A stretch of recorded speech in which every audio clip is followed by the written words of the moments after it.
మన తండ్రి అయిన దేవుని నుండి ప్రభు అయిన క్రీస్తు నుండి కృపయు సమాధానములు మీకు కలుగునుగాక.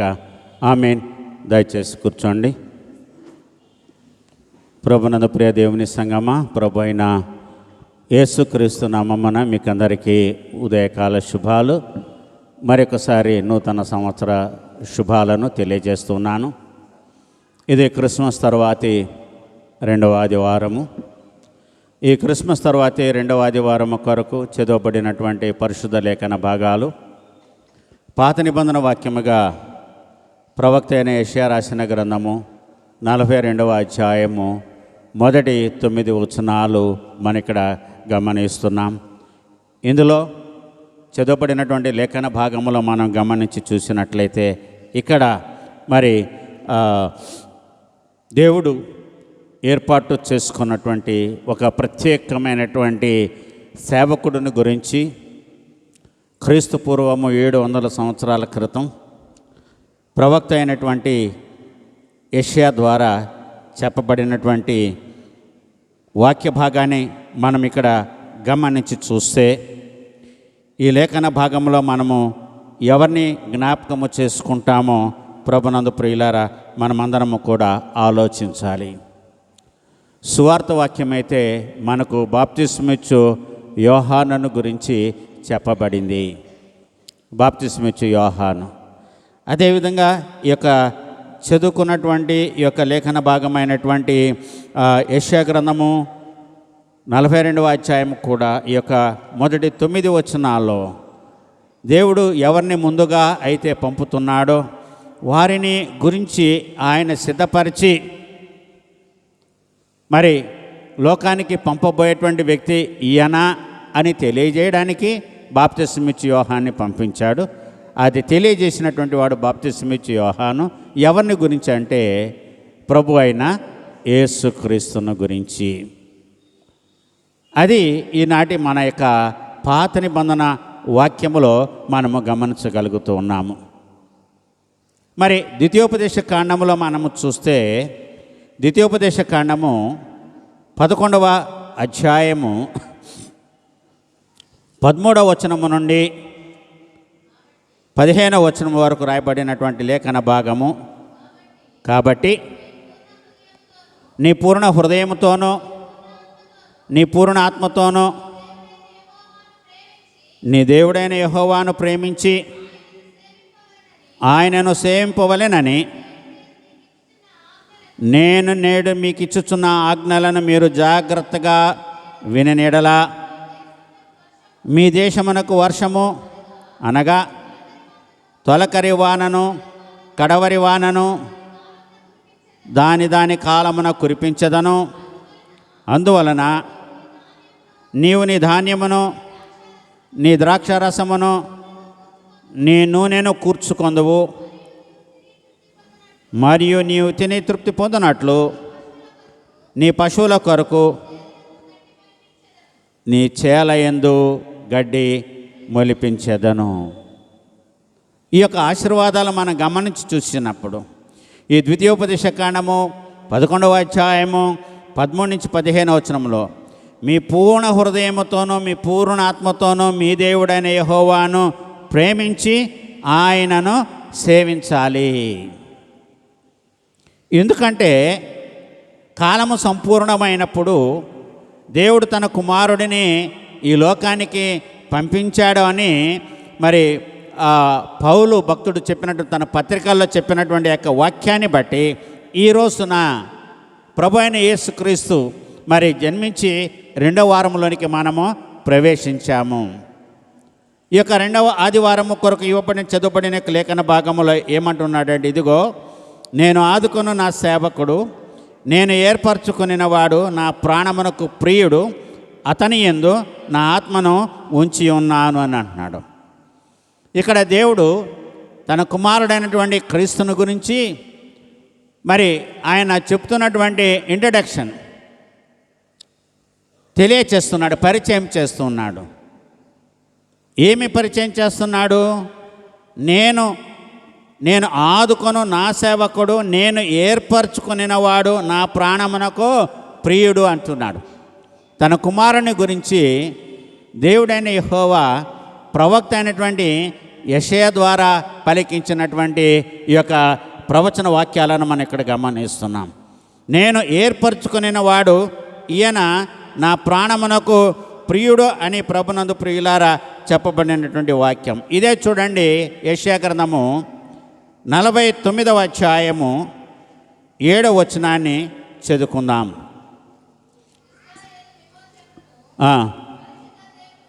ఇశ్రాయేలు విమోచకుడను పరిశుద్ధ దేవుడనగు యెహోవా మనుషుల చేత నిరాకరింపబడిన వాడను జనులకు అసహ్యుడను నిర్దయాత్మల సేవకుడునగు వానితో ఇలాగు సెలవిచ్చుచున్నాడు.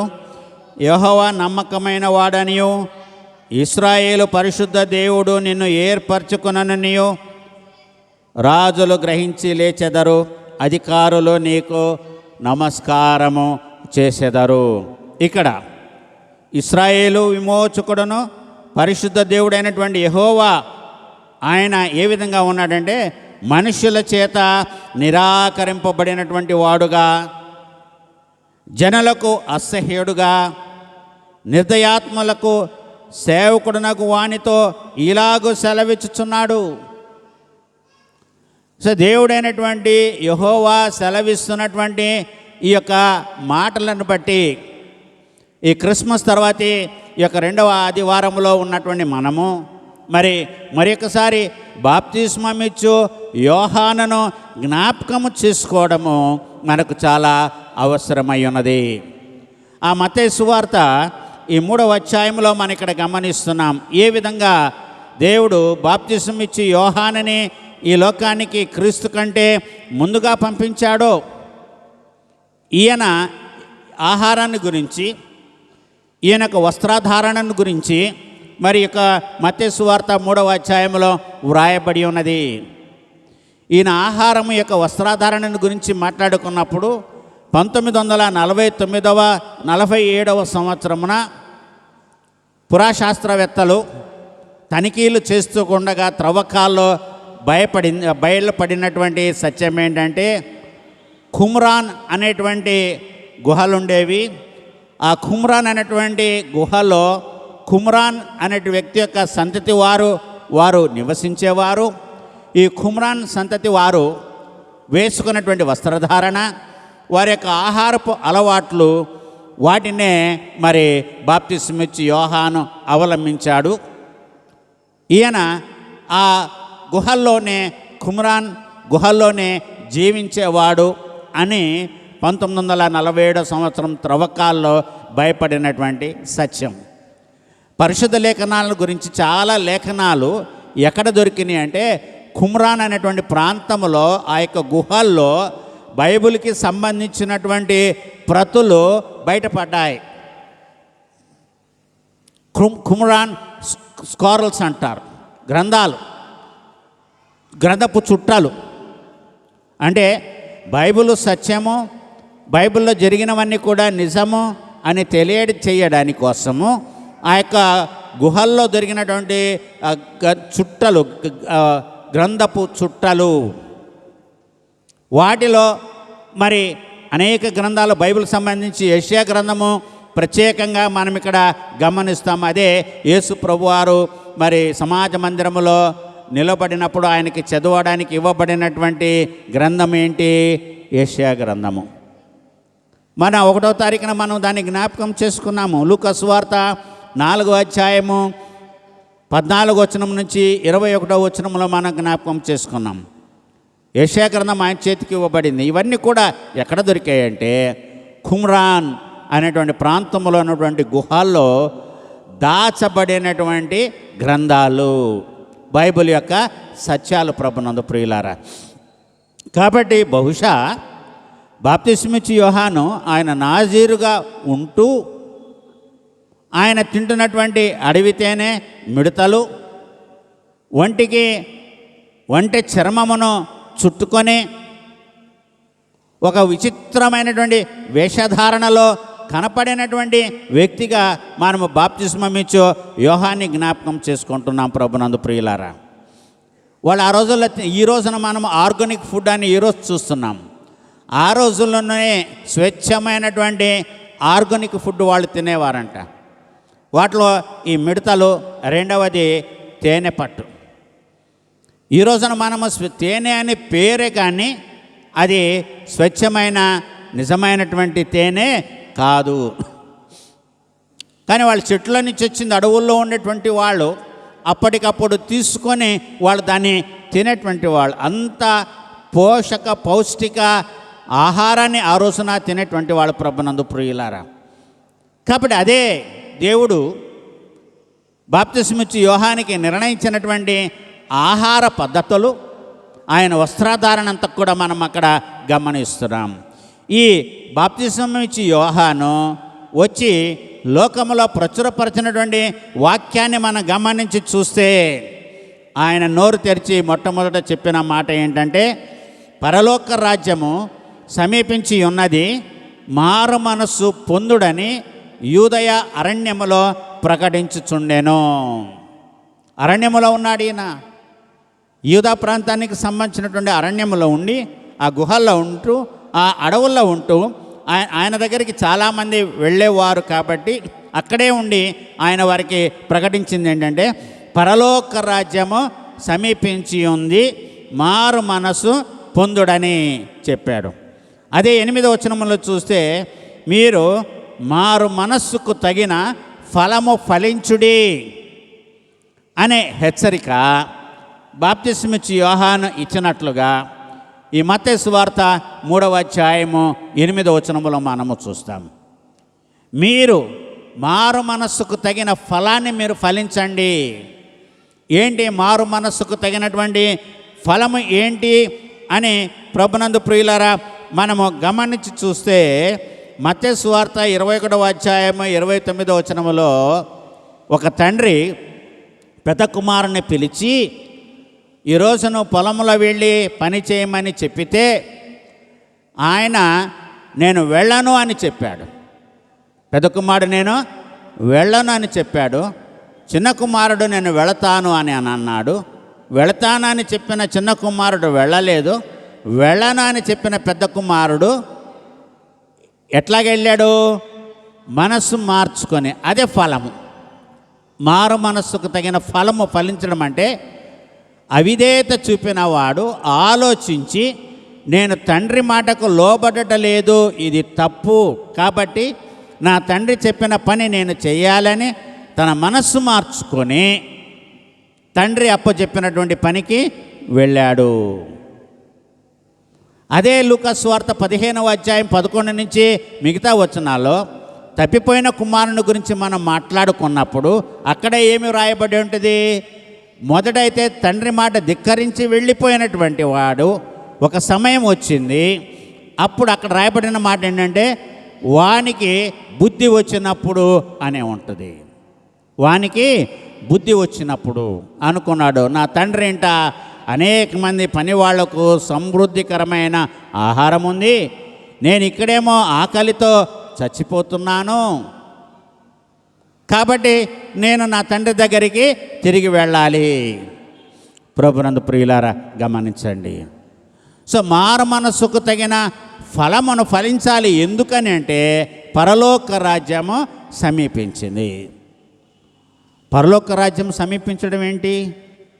ఆ రాజ్యంలోనికి మనం వెళ్ళాలి. రాజ్యము దగ్గర ఉన్నదంటున్నాడేంటి అంటే, దేవుని కుమారుని యొక్క రాకడా. దేవుని కుమారుడు ఎక్కడైతే ఉంటాడో అక్కడ దేవుని యొక్క రాజ్యం ఉంటుంది. ఎందుకంటే ఆయన దేవుని యొక్క కుమారుడు కాబట్టి దైవ కార్యాలు దైవ క్రియలు ఆయన చేస్తాడు కాబట్టి బోధిస్తాడు కాబట్టి మనము మారు మనస్సు పొంది దానికి తగినట్లుగా నడుచుకుంటే జీవిస్తే అదే పరలోక రాజ్యం. పరలోక రాజ్యం అంటే ఈ చర్చ్ అంతా కూడా బంగారమయమైపోయి వజ్రవైడూర్యాలతో ఈ లైట్లు ఇవన్నీ నింపబడము కాదు. ఎక్కడైతే మనశ్శాంతి ఉంటుందో, ఎక్కడైతే నెమ్మది ఉంటుందో, ఎక్కడైతే శోధనలు ఉండవో, ఎక్కడైతే శ్రమలు ఉండవో అదే పరలోక రాజ్యం. ఆకలి దప్పులు లేని చోట, ఆకలి దప్పులు సొలొమోను మహారాజు కాలంలో ఎక్కడైనా సొలొమోను యుద్ధం చేసినట్టు ఎక్కడైనా వ్రాయబడి ఉందా? లేదు. ఆయన పరిపాలించినటువంటి కాలంలో 40 సంవత్సరాల్లో సొలొమోను కాలంలో ఎక్కడ కూడా యుద్ధాలు లేవు. బైబిల్ అంతా తరచి చూస్తే, రాజుల యొక్క చరిత్ర చదివి చూస్తే, సౌలు దగ్గర నుంచి ఎక్కడ కూడా సొలొమోను మహారాజు కాలంలో యుద్ధాలు కనపడలేదు. మనం చెప్పుకోవచ్చా మరి అక్కడ పరలోక రాజ్యం ఉంది అని? చెప్పుకోవచ్చు. ఒకరోజు సొలొమోను యొక్క ఆస్థానంలో ఎన్ని వందల వేల పొట్టేళ్లని బలి కట్ చేసి వంటలు వండేటువంటి వాళ్ళు ఎన్ని వేల మందికి, దేశ విదేశాల నుంచి రాజులు ఎందుకు వచ్చేవాళ్ళు ఆయన దర్శించుకోవాలని, ఆయన జ్ఞానాన్ని చూడాలని, ఆయన వైభవాన్ని చూడాలి అని. ప్రభునందు ప్రియులారా, ఆలోచించాలి. పరలోక రాజ్యానికి ఒక నిదర్శనం ఏంటంటే సుపరిపాలన. మన నాయకులు, రాజులు, మన చేత ఎన్నుకొనబడినటువంటి వారు పరిపాలించేటువంటి పరిపాలనలో అందరికీ న్యాయము జరుగుతూ అందరూ సంతోష సమాధానాలతో జీవించడమే పరలోక రాజ్యము. మరి దేవుని యొక్క రాజ్యము అంటే మనిషి తప్పులు చేయకుండా, పాపము చేయకుండా, ఏమండి, తప్పులు చేయకుండా, పాపము చేయకుండా, దోపిడీలు దొంగతనాలు జరగకుండా, మానభంగాలు జరగకుండా, హత్యలు జరగకుండా ఉండేదే పరలోక రాజ్యము. ఆ పరలోక రాజ్యానికి వెళ్ళాలి అని అంటే ఆ పరలోక రాజ్యమును గురించి వినాలి. ఏమి చేస్తే పరలోక రాజ్యానికి అర్హులం అవుతామో వాటిని మనము చేయాలి. అందుకని అన్నాడు, మొట్టమొదటి ఏంటంటే పరలోక రాజ్యంలోనికి అర్హత ఏంటి, క్వాలిఫికేషన్ ఏంటి? డబ్బు కాదు, చదువులు అంతకంటే కాదు. ఎవరికైనా కలగాల్సింది ఏంటంటే మనస్సు మారడం. దాన్నే దేవుడైన యెహోవా హెజ్కేలు ప్రవక్త ద్వారా సెలవిస్తాడు. ఏమనంటే, దుష్టుడు మరణమునందుట చేత నాకే మాత్రమైనను సంతోషము కలుగునా అనే ప్రశ్న వేస్తూ, దుష్టుడు మారు మనస్సు పొంది బ్రతకాలి, ఇదే కదా నేను కోరుకుంటూ ఉన్నాను అని అంటాడు. ప్రభునందు ప్రియులారా, చూడండి, హెజ్కేలు గ్రంథము 18వ అధ్యాయంలోని మనము చివరి వచనాన్ని చూస్తే, మరణము నొందువాడు మరణము నొందుటను బట్టి నేను సంతోషించువాడను కావున మీరు మనసు త్రిప్పుకొనుడి, అప్పుడు మీరు బ్రతుకుదురు, ఇదే ప్రభువగు యెహోవా వాక్కు. ప్రభు అయిన యెహోవా దేవుని యొక్క వాక్కు ఏంటి? మీ మనసును మీరు త్రిప్పుకోండి. లోకము వైపు కాకుండా, లోభము వైపు కాకుండా, చెడు వైపు కాకుండా దేవుని వైపు మన మనసులను మనం తిప్పుకోవాలి. ఒకరి మనసులను ఒకరి వైపు తిప్పుకోవాలి. అటువంటి దైవికమైనటువంటి స్వభావము మనుషులైన మనము కలిగి ఉండాలి. ఇక్కడ హెజ్కేలు ప్రవక్త ద్వారా ఇవ్వబడినటువంటి పిలుపు అదే. కాబట్టి మీరు ఏమన్నాడు? మనసులను మీరు త్రిప్పుకోండి, అప్పుడు మీరేమవుతారు? బ్రతుకుతారు. 14వ అధ్యాయము 6వ వచనం చదువుకుందాం. ఇదే హెజ్కేలు గ్రంథము. కాబట్టి ఇశ్రాయేలీయులకు నీవు ఈ మాట చెప్పుము, ఏమనగా మీ విగ్రహములను విడిచిపెట్టి మీరు చేయ హేయ కృత్యములన్నిటినీ మాని మనసు త్రిప్పుకొనడి.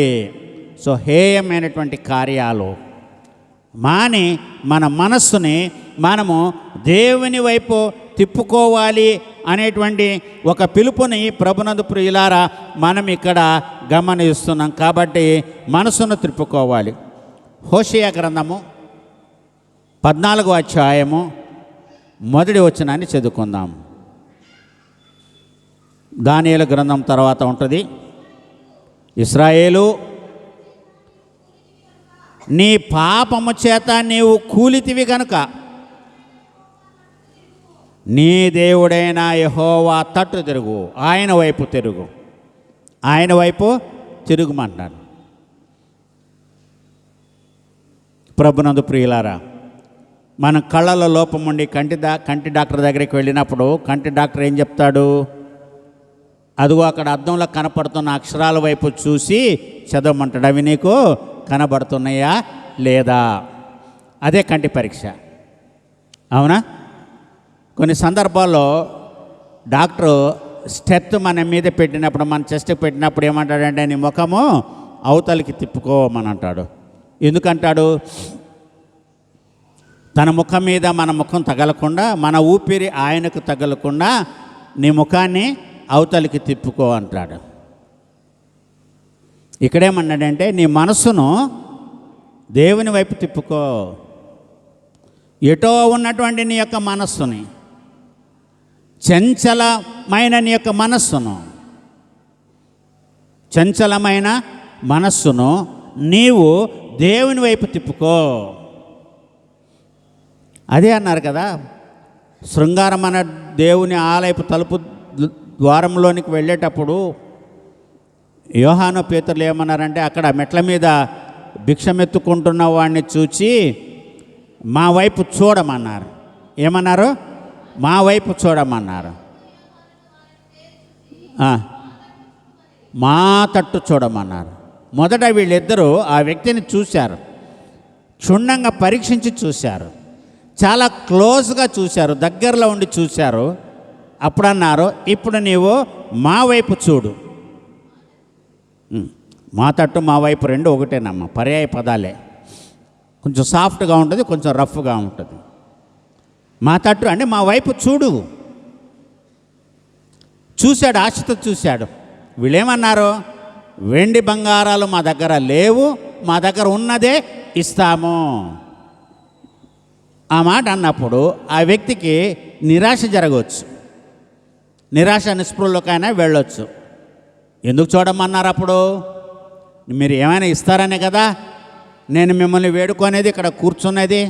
మా వైపు చూడమన్నారు, చూస్తుంటే మా దగ్గర వెండి బంగారాలు లేవని అంటారే అని ఆ వ్యక్తి అడగొచ్చు. కానీ వాళ్ళు ఏమన్నారంటే, మాకు ఉన్నదే నీకు ఇస్తాము, మా దగ్గర ఉన్నదే మీకు ఇస్తాము. వెండి బంగారముల కన్నా శ్రేష్టమైనది ప్రభు అయిన యేసుక్రీస్తు నామమున నువ్వు లేచి నడువు. అంటే ఇక నీవు భిక్షమెత్తుకోవాల్సినటువంటి అవసరము లేదు, భిక్షమెత్తుకోవాల్సినటువంటి అవసరము లేదు. ప్రభునందు ప్రియులారా, ఒక వ్యక్తిని మనము తేరి చూసినప్పుడు, ఒక దిక్కున మనము తేరి చూసినప్పుడు ఒక మార్పు అనేది మనలో కనబడుతుంది. ఎందుకు మనము తేరి చూస్తూ ఉన్నామో, ఎందుకు వాళ్ళు మనల్ని వారి వైపు చూడమన్నారు, ఎందుకు మనసు త్రిప్పుకోమంటున్నారు? ఆ రోజున తప్పిపోయిన కుమారుడికి గనక బుద్ధి రాకుండా ఉండుంటే ప్రభునందు ప్రియులారా, ఆయన ఇంటికి తిరిగి వచ్చుండేవాడు కాదు.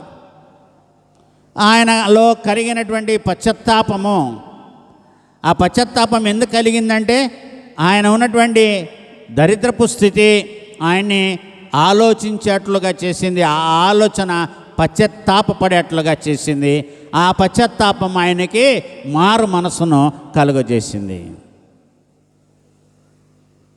ప్రభునందు ప్రియులారా, అందుకనే మనసు తిప్పుకున్నాడు కాబట్టి తండ్రి దగ్గరికి క్షేమముగా వచ్చాడు, ప్రాణముతో వచ్చాడు. తండ్రి కుమారుడు పోగొట్టుకొని ఉన్నవన్నీ కూడా ఇచ్చాడు. అంటే ఇద్దరు ఆస్తిని పెద్ద కుమారుడికి చిన్న కుమారుడికి ఇచ్చి లెక్క సెటిల్ చేసేసాడు. ఇక్కడ ఉన్నటువంటి మర్మము, లాజిక్ మనం ఇక్కడ గమనించాలి. నా ఆస్తి వాట నాకు ఇవ్వమన్నాడు, ఇచ్చేసాడు, తీసుకెళ్ళిపోయాడు, ఒట్టి చేతులతో వచ్చాడు. పెద్ద కుమారుడు అలిగాడు బయట ఉండి. పెద్ద కుమారుడు బాధపడి, ఏనాడైనా నా స్నేహితులతో నేను సంతోషించడానికి ఏనాడైనా నువ్వు నాకు గొర్రె పిల్లని ఇచ్చావా అని అడిగాడు. తండ్రి ఇచ్చిన సమాధానం ఏంటి? నాదంతా నీదే కదయ్యా అన్నాడు. నాదంతా నీదే అన్నప్పుడు తప్పిపోయిన కుమారుడికి ఎక్కడి నుంచి ఇచ్చాడు తండ్రి? నాదంతా నీదే అన్నాడు. అవును, ఆయనకి లేదు, అర్హత లేదు. నాదంతా నీదే అన్నాడు. సో పెద్ద కుమారునికి రెండంతలు ఎక్కువ ఇవ్వాలని ఉంటుంది ధర్మశాస్త్రంలో. సో పెద్ద కుమారుడు అన్నాడు నాదంతా నీదే అన్నప్పుడు చిన్న కుమారుడికి మళ్ళీ ఎక్కడి నుంచి ఇచ్చి ఆయన వైభవాన్ని ఇచ్చాడు. ఇది మర్మము. దేవుడు తన రాజ్యంలో మొదట తన ప్రజలైనటువంటి ఇశ్రాయేలీయులకు, అబ్రహాముకి ఏదైతే వాగ్దానం చేశాడో, ఇస్సాకుకి ఏదైతే వాగ్దానం చేశాడో, యాకోబుకి ఏదైతే వాగ్దానం చేశాడో ఆ వాగ్దానాలన్నీ కూడా సంపూర్తి చేసి తర్వాత అన్యులకి ఇచ్చాడు. అవునా? ఒక ఆమె వెళ్ళింది, నా కూతురు పలానా జబ్బుతో బాధపడుతుంది, నువ్వు వచ్చి ఆమెను స్వస్థపరచమంటే యేసయ్య అన్నాడు పిల్లలు తినే రొట్టె తీసి కుక్క పిల్లలకి వేయకూడదు అనేసి అన్నాడు. ఆమెకు చాలా చిక్కుమని ఉంటుంది మనస్సు. ఆమె అన్నది కరెక్టే, నేను ఒప్పుకుంటాను. పిల్లలు కూడా కొన్ని ముక్కలు కింద పడేస్తారు కదా, అది చాలు నాకు అనేది. అది చాలు నాకు అంది. దేవుడిచ్చేటువంటి రక్షణలో, దేవుడిచ్చేటువంటి పరలోక స్వాస్యంలో ఇక్కడ ఆ అర్హత కాదు. ఇశ్రాయేలీలే కావచ్చు, అన్యులే కావచ్చు, ఏ దేశానికి సంబంధించిన వారైనా కావచ్చు. ప్రభునందు ప్రియులారా, ఎవరైనా మారు మనసు పొందొచ్చు. ఆయన నమ్మి మారు మనసు పొందిన వాళ్ళకి అందరికీ కూడా ఆయన పరలోక రాజ్యాన్ని ఇస్తాడు. ఏ దేశస్థులమైనా, ఏ జాతి మనదైనా యేసులో మనమంతా ఒక్కటే. ఒక పాట ఉంటుంది ఆంధ్ర క్రైస్తవ కీర్తనలో, ఏ దేశస్థులమైనా, ఏ జాతి మనదైనా, యేసులో మన మొక్కటే. నాకు రాదు, ఆ మొదటి లైనే వస్తుంది, నంబరు మర్చిపోయాను. 500 మరి పాడండి, రాగం చెప్పానుగా. సర్లే ఆపేసేయండి. ఎందుకో మీరు ఈరోజు మీ పాటలు పాడి నాకు చాలా నీరసం వచ్చేసింది. మీరు పాడే ఛాయ, మీరు పాడిన రాగానికి నాకు చాలా నీరసం వచ్చేసింది. అందుకనే ఒక 10 నిమిషాలు బయటికి వెళ్ళి వచ్చా. సరే, ఇక్కడ బాప్తిస్మిచ్చి యోహాను బోధించింది ఏంటంటే మారు మనస్సు పొందండి. కనుక ఇక్కడ ఏమన్నాడంటే ఇశ్రాయేలు నీ పాపము చేత నీవు కూలితివి కనుక నీ దేవుడైన యెహోవా తట్టుకు తిరుగుమన్నాడు. ఎవరైనా దేవుడైన యెహోవా తట్టుకే తిరగాలి. ఆ విషయాన్ని బట్టి మనము ఈ విధంగా ధ్యానము చేసుకుంటూ ఉంటే బాప్తిస్మిచ్చు యోహాను దేవుడు ఎందుకు ఈ లోకానికి పంపించి ఆయన ద్వారా అందించినటువంటి వర్తమానాన్ని బట్టి మనం ఇక్కడ చదువుకుంటూ ఉన్నాము. ఆయన ఇచ్చినటువంటి పిలుపు, ఈయన పరలోక రాజ్యం సమీపించి ఉన్నది, మారు మనస్సు పొందుడని యూదయ అరణ్యములో ఈయన ప్రకటించుచుండెను. మళ్ళీ అంటాడు, నేను మారు మనస్సు నిమిత్తము నేను నీళ్లలో మీకు బాప్తీసం ఇచ్చుచున్నాను అంటున్నాడు. మీరు మారు మనస్సు కలగాలి అంటే బాప్తీసం తీసుకోండి, లేకపోతే బాప్తీసం తీసుకుంటే మీకు మారు మనస్సు కలుగుతుంది, లేకపోతే మీరు మారు మనస్సు పొంది బాప్తిస్మం తీసుకోండి. నమ్మి బాప్తిస్మము పొందినవాడు రక్షింపబడును. ఇక్కడ బాప్తిస్మం ఇచ్చి చెప్పిన మాట, మారు మనస్సు కొరకు నేను నీళ్లలో మీకు బాప్తిస్మం ఇచ్చుచున్నాను, అయితే నా వెనుక వచ్చుచున్నవాడు నాకంటే శక్తిమంతుడు, ఆయన చెప్పులు మోయుటకైనను నేను పాత్రుడను కాను, ఆయన పరిశుద్ధాత్మలోను అగ్నితోను మీకు బాప్తిస్మము ఇచ్చును. పరిశుద్ధాత్మలో అగ్నితో ఆయన బాప్తిస్మం ఇస్తాడంట. సో ఇక పరిశుద్ధాత్మ శక్తి మన మీదికి వచ్చినప్పుడు ఆ పెంతెకోస్తు పండుగ దినమున అపోస్తుల కార్యముల గ్రంథము 2వ అధ్యాయములో 3000 మందికి పైగా అక్కడ ఉన్నారు. వారందరి మీదికి పరిశుద్ధాత్మ కుమ్మరింపబడింది, వచ్చింది. ప్రభునందు ప్రియులారా, మోషే కాలంలో కూడా మోషే ప్రార్థన చేసినప్పుడు, ప్రవచించినప్పుడు పరిశుద్ధాత్మ వచ్చింది. ఇద్దరు పాలెములో ఉండి ప్రవచించారంట. కొంతమంది వెళ్ళి చెప్తారు, అయ్యా వాళ్ళిద్దరూ ప్రవచిస్తున్నారు, ఎందుకంటే వాళ్ళ మీదకి పరిశుద్ధాత్మ వచ్చింది. ప్రవక్త అయిన యోవేలు చెప్పినటువంటి ప్రవచనము 2వ అధ్యాయములో ఎవరు కలలు కంటారు, ఎవరు దర్శనాలు చూస్తారు, ఎవరు ప్రవచనాలను చెప్పుతారు, ప్రభునందు ప్రియులారా గమనించాలి.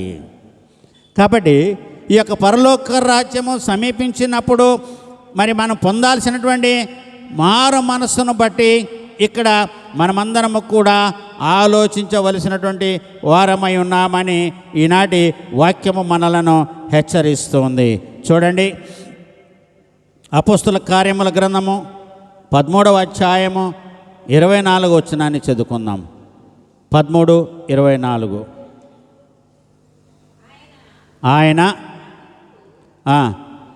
ఆయన రాకముందు యోహాను ఇశ్రాయేలు ప్రజలందరికీ మారు మనస్సు విషయమై బాప్తిస్మము ప్రకటించెను.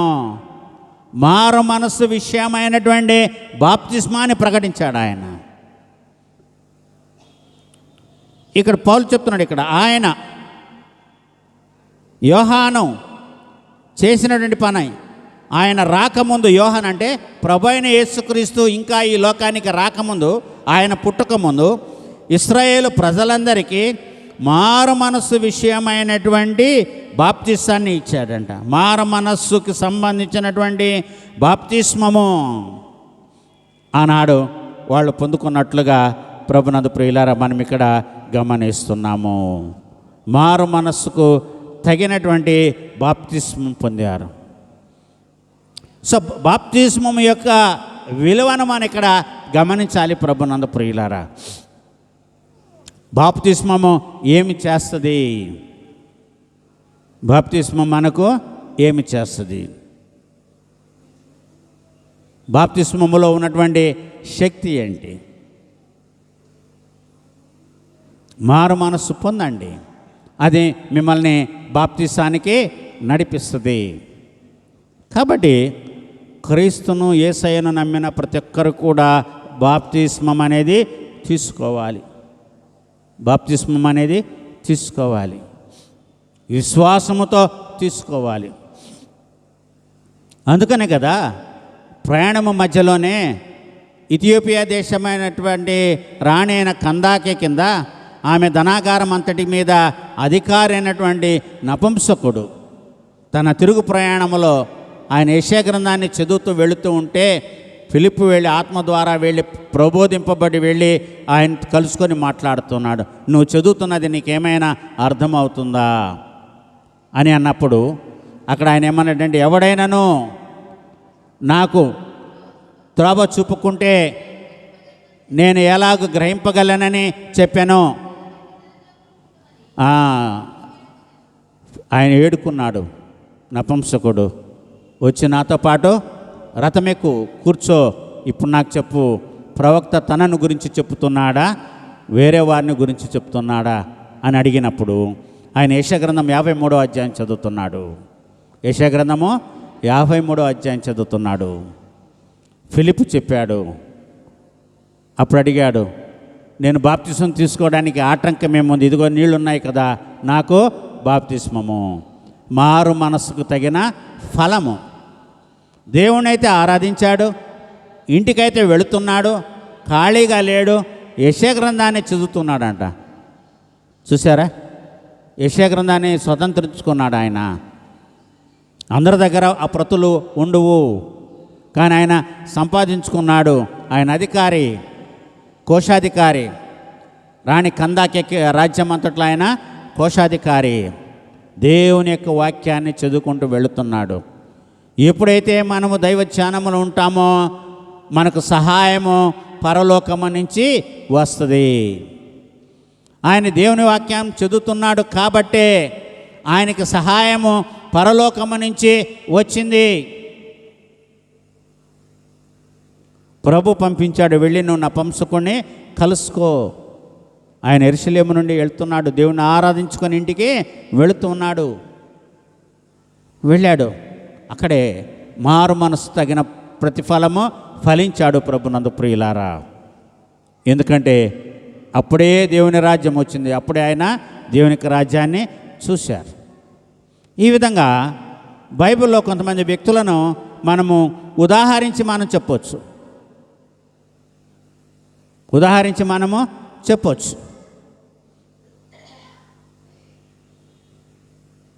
ఏ విధంగా అపోస్తల కార్యముల గ్రంథంలో చదివితే కొంతమంది వ్యక్తులను మనం అక్కడ గమనిస్తాం.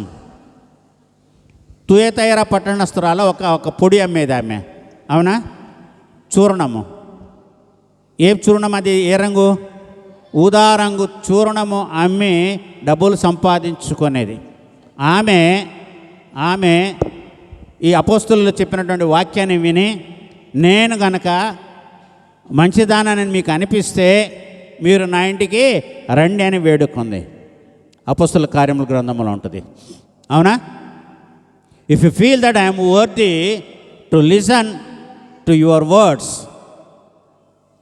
లేకపోతే మీరు మా ఇంటికి రావడానికి నేను యోగ్యురాలని మీరు అనుకుంటే నా ఇంటికి వచ్చి నా ఇంట్లో ఆతిథ్యాన్ని స్వీకరించమని చెప్తుంది ఆమె, పిలుపునిస్తుంది. మారు మనసుకు తగిన ఫలము ఫలిస్తుంది. చాలా డబ్బు సంపాదించింది. కానీ ఎప్పుడైతే అపోస్తలుల యొక్క మాట విన్నదో ఆమె మనసు యేసయ్య వైపు త్రిప్పబడింది. వారిని తన ఇంటికి ఆహ్వానించి వారికి ఆతిథ్యం ఇచ్చింది. క్రీస్తుని రక్షకునిగా అంగీకరించింది. ప్రభునందు ప్రియులారా కదండి.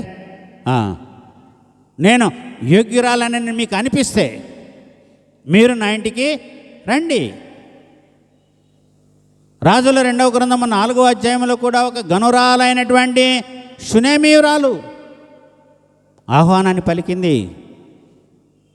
వాళ్ళ ఇంటి మీద ప్రవక్తకు ఒక గది వేసింది, ఒక మంచం అమర్చింది, ఒక పీట బల్ల పెట్టింది, ఒక దీపం అక్కడ అమర్చింది ఆయన కోసము. వచ్చినప్పుడల్లా ఆయన విశ్రాంతి తీసుకుంటాడు అని. కొర్నేలి ఉన్నాడు, అవునా? కొర్నేలి ఉన్నాడు అపోస్తల కార్యముల గ్రంథంలో. కొర్నేలితో దేవుడు మాట్లాడుతున్నాడు. కొర్నేలి క్యారెక్టర్ బట్టి చూస్తే చాలా గొప్పవాడుగా ప్రభునందు ప్రియులారా మనము అపోస్తల కార్యముల గ్రంథంలో మనం 10వ అధ్యాయంలో మనము చూస్తాం. ఇతలియా పటాలమనబడిన పటాలములో శతాధిపతి అయిన కొర్నేలి అని భక్తిపరుడు కైసరయలో ఉండెను. అతడు తన ఇంటి వారందరితో కూడా దేవుని యందు భయభక్తులు గలవాడై ఉండి ప్రజలకు బహుధర్మము చేయొచ్చు, ఎల్లప్పుడూ దేవునికి ప్రార్థన చేయువాడు. క్యారెక్టర్, గుణము మరి ఇక్కడ జ్ఞాపకం చేసుకోవాలి. ఎటువంటి గుణ లక్షణాలను కలిగినటువంటి వాడు ఈ యొక్క కొర్నేలి. ఆ కొర్నేలికి కలిగినటువంటి దర్శనం ఏంటి? పగలు ఇంచుమించు 3 గంటల వేళ దేవుని దూత అతని యొద్దకు వచ్చి కొర్నేలి అని పిలుచుట దర్శనమందు తేటగా అతనికి కనబడెను. అతడు దూత వైపు తిరిగి చూచి భయపడి ప్రభువా ఏమని అడిగాను. అందుకు దూత, నీ ప్రార్థనలను నీ ధర్మకార్యములను దేవుని సన్నిధిని జ్ఞాపకార్థముగా చేరినవి. ఇప్పుడు నీవు యొప్పేకు మనుషులను పంపి పేతురను మారు పేరు గల సీమోన్ని పిలిపించుకో. ఆయన నీ ఇంటికి వచ్చి ఆయన నీకు అన్నీ కూడా వివరిస్తాడు. దేవునికి వాక్యాన్ని నీకు ఆయన బోధిస్తాడు. ప్రభునందు ప్రియులారా కొర్నేలికి ఉన్నటువంటి భయభక్తులను మనం ఇక్కడ గమనిస్తున్నాం. ఆయన ఇరుగు పొరుగు వారిని అందరూ కూడా తన ఇంటికి ఆహ్వానించాడు. పేతురు రాకముందే అందరితో ఆ ఇల్లు నిండిపోయింది. ఆ సమయంలోనే పేతురికి ఒక దర్శనము కలిగింది. అక్కడ ఏమి నేర్చుకున్నాడంటే పేతురు దేవుడు పక్షపాతి కాడు అనేది ఆయన తెలుసుకున్నాడు. అక్కడే పేతురు చెప్తాడు ఏ విధంగా దేవుడు అన్యులకు తను తాను ప్రత్యక్షపరుచుకున్నాడో. రేపు 6వ తారీఖున ఏంటంటే ఎపిఫానియా రోజు. ప్రతి సంవత్సరం జనవరి 6వ తారీఖు ఎపిఫానియా దినంగా ఆచరించుకుంటాం.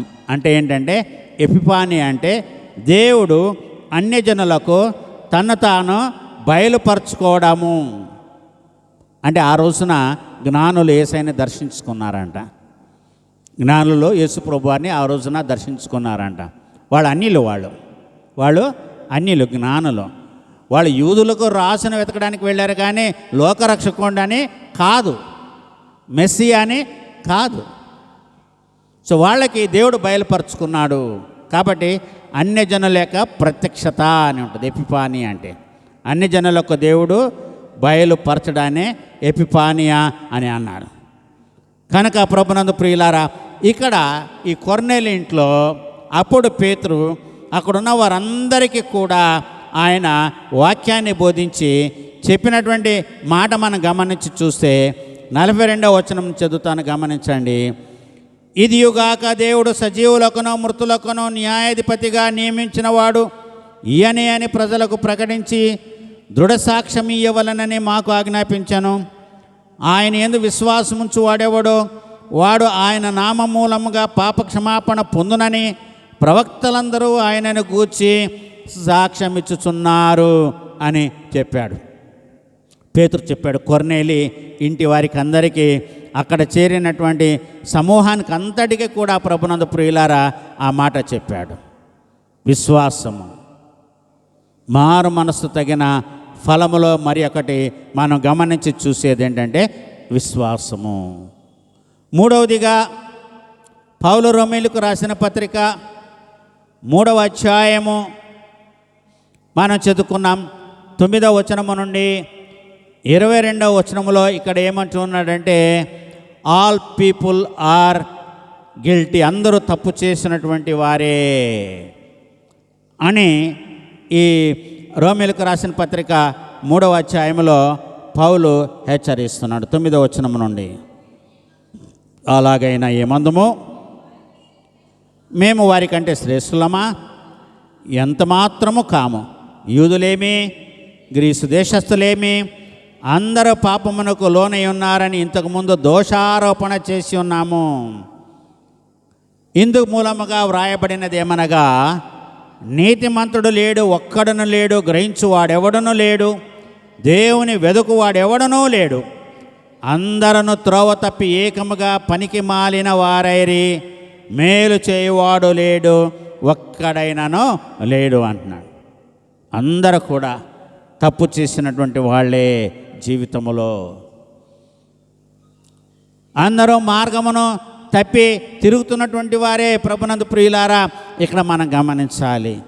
కానీ 22వ వచనంలో ఏమంటున్నాడంటే, అది యేసుక్రీస్తునందలి విశ్వాసం మూలమైనదై నమ్మవారికి అందరికీ కలుగు దేవుని నీతి అయి ఉన్నది. ఏంటి దేవుని యొక్క నీతి? ప్రభునందు ప్రియులారా, ధర్మశాస్త్ర సంబంధమైనటువంటి క్రియలను గురించి, విశ్వాస సంబంధమైనటువంటి క్రియలను గురించి ఇక్కడ ఈ రోమీయులకు రాసిన పత్రిక 3వ అధ్యాయంలో 9వ వచనము నుండి 22వ వచనములో పౌలు భక్తుడు ఇక్కడ మాట్లాడుతూ ఉన్నాడు. అందరూ పాపమునకు లోనై ఉన్నారని ఇంతకుముందు దోషారోపణ చేసి ఉన్నామండి. అందరూ పాపానికి లోనై ఉన్నారంట. ఒక్కరు కూడా లేరంట. ఎక్కడ వెతికినా కూడా నీతిమంతుడు ఒక్కడు కూడా కనపడలేడంట. అందరూ పాపము చేసి దేవుని యొక్క ఉగ్రతను రుచి చూస్తున్నటువంటి వాళ్ళే. కాబట్టి తండ్రి అయిన దేవుడు తన కుమారుణ్ణి ఈ లోకానికి ఆయన నర అవతారిగా పంపించాడు. ఆయన యొక్క బోధనల ద్వారా అందరూ కూడా మారు మనసు పొందాలని, ప్రతి ఆత్మ కూడా రక్షింపబడాలని, ఆ ఫలాన్ని ఫలించాలి. ఆత్మ ఫలాలను గురించి మనం జ్ఞాపకం చేసుకుంటాం. ఇది మారు మనస్సుకు తగినటువంటి ఫలము. మనం మారు మనస్సు పొందితే మనం పొందుకునేటువంటి లాభాల గురించి ఇక్కడ ఉన్నాయి, మేళ్ళు గురించి ఉన్నాయి. మారు మనస్సు పొందితే వచ్చేటువంటి ఫలం ఏంటి? ప్రభునందు ప్రియులారా, కానీ ఫలించాలి. మారు మనస్సు ద్వారా మనము ఫలించాలి. మనం ఎంత ఫలిస్తే అంత దేవునికి మహిమ కలుగుతుంది. చూడండి, హోషేయ గ్రంథము 14వ అధ్యాయంలో మరి చెప్పబడినటువంటి దేవుని యొక్క వాక్యాన్ని బట్టి, హోషేయ గ్రంథము 14వ అధ్యాయం చూస్తే ఇక్కడ ఏమి వ్రాయబడి ఉందని మనం గమనించి చూస్తే, నీ పాపము చేత నీవు కూలితివి గనక నీ దేవుడైన యెహోవా తట్టు తిరుగుము, మాటలు సిద్ధపరచుకొని యెహోవా ఎదుకు తిరుగుడి. మీరు ఆయనతో చెప్పవలసినదేమనగా, మా పాపములన్నిటినీ పరిహరింపుము, ఎడ్లకు బదులుగా నీకు మా పెదవులను అర్పించుచున్నాము, నీవు అంగీకరింపదగినవి అవే మాకు ఉన్నవి అంటున్నాడు. దేవుడు అంగీకరించేది మన దగ్గర ఏదున్నాయో అక్కడ చెప్తున్నాడు. ఏమన్నాడు? మా పెదవులను అర్పించుచున్నాము, నీవు అంగీకరింపదగినవి అవే మాకున్నాయి. ఎడ్ల యొక్కయు మేకల యొక్కయు రక్తము ద్వారా ఏ మానవుడు పాపము ఈ లోకములో పరిహరింపబడదు. హెబ్రీలకు రాసిన పత్రికలో మనము చూస్తాము. కాబట్టి ఏమన్నాడంటే, మా పెదవులను నీవు అంగీకరింపదగినవే మాకున్నాయి. పై పెదవులతో కాదండి, హృదయంలో నుంచి రావాలి, హృదయంలో నుంచి రావాలి. కాబట్టి మేము దేవునికి స్తుతులు చెల్లించడం, దేవుని గురించి సత్యాన్ని ఒప్పుకోవడం, దేవుని గురించి సాక్ష్యము ఇవ్వడము, ఇవి ఈ హోషేయ ప్రవక్త తెలియజేస్తున్నట్లుగా మనం ఇక్కడ గమనిస్తున్నాము. కాబట్టి మరి మనము ఏ విధంగా ఉండాలి, ఏ పంటను కోయాలి, జీవితంలో ఏ విధముగా ఉండాలి? ఇశ్రాయేలు విస్తారముగా వ్యాపించిన ద్రాక్ష చెట్టుతో సమానము. వారు ఫలము ఫలించిరి, ఫలము ఫలించిన కొలది వారు బలిపీఠములను మరి విశేషముగా చేయవచ్చిరి. తమ భూమి ఫలవంతమైన కొలది వారు తమ దేవతా స్తంభములను మరి విశేషముగా చేసిరి. వారి మనస్సు కపటమైనది కనుక వారు త్వరలోనే తమ అపరాధములకు శిక్ష నొందుదురు అని అంటున్నాడు ఇక్కడ. అందుకని ఏమని కోరుకున్నాడంటే, నీతి ఫలించినట్లు మీరు విత్తనము వేసిన ఎడల ప్రేమయను కోత మీరు కోస్తారు. దేవుడైన యెహోవాను వెతకడానికి ఇదే సమయము అని అంటాడు. కనుక ఆయన ప్రత్యక్షమై మీ మీద నీతి వర్షము కురిపించినట్లు ఇది వరకెన్నడు దున్నని బీడు భూమిని మీరు దున్నుడి అని అంటున్నాడు. సో మనము కోయవలసినటువంటి ఫలం ఏంటి, ఎటువంటి పంటను మనము కోయాలో ఇక్కడ చూపిస్తున్నాడు ప్రభునందు. ఫలించాలి, నీతి ఫలించాలి, మారు మనస్సుకు తగిన ఫలము నీతి. అక్కడ నీతిమంతుడు లేడు, ఒక్కడనూ లేడు అన్నాడు అక్కడ పౌలు రోమీయులకు రాసిన పత్రిక 3వ అధ్యాయంలో. ఇక్కడ ఏమంటున్నాడంటే, నీతి ఫలించినట్లు విత్తనాలను మనము విత్తాలి అంట. నీతి ఫలించాలంటే ఏ విత్తనము మనము విత్తాలో దేవునికి వాక్యము ద్వారా భక్తులు చెప్పేటువంటి మాటల్లో ప్రభునందు ప్రియులారా మనము గమనించగలుగుతున్నాము. చూడండి, మనము ఎటువంటి ఫలాన్ని ఫలించడానికి ఎటువంటి విత్తనాలను విత్తాలో. వాళ్ళు ఫలించారు, వాళ్ళు విస్తరించారు. ఎందుకంటే యెహోవా దేవుడు వారిని ఆశీర్వదించాడు. మీరు ఫలించి అభివృద్ధి పొంది విస్తరించి భూమిని నింపండి అన్నాడు. వాళ్ళు ఫలించే కొలది ఇశ్రాయేలీయులు వాళ్ళ యొక్క పాపాలకు కూడా అంతే విస్తరించుని. కానీ ఇక్కడ పిలుపు ఏంటంటే, నీతి ఫలించినట్లు మనము విత్తనము వేయాలి. నీతి ఫలించినట్లు మనము విత్తనము వేయాలి. అప్పుడు ప్రేమ అనే కోతను మనము కోస్తాం ప్రభునందు ప్రియులారా. ఇది మారు మనసుకు తగిన ఫలమును ఫలించడం అంటే ఇది కూడా ఒకటి. కాబట్టి ఈ యొక్క క్రిస్మస్ తర్వాతే ఈ యొక్క 2వ ఆదివారంలో మనకి ఇవ్వబడినటువంటి దైవధ్యానం కొరకు ఇవ్వబడినటువంటి యొక్క 3 పాఠాలను మనము గమనించి చూసినప్పుడు, మరి దేవుని కుమారుడు ఎందుకు ఏ విధముగా ఈ లోకానికి నరావతారిగా వచ్చి ఆయన బోధించినటువంటి వాక్యముల ద్వారా ఎంతమంది సత్యాన్ని గ్రహించి ఆయన వైపు తిరిగారో దానిని మనము గ్రహిస్తూ మారు మనసు కలిగి జీవించినట్లుగా దైవకృప మనకందరికీ అనుగ్రహింపబడునుగాక. ఆమెన్. సమస్త జ్ఞానమునకు మించిన దేవునికి సమాధానము యేసుక్రీస్తు వలన మీ హృదయములకు మీ తలంపులకు కావలి ఉండునుగాక. దేవా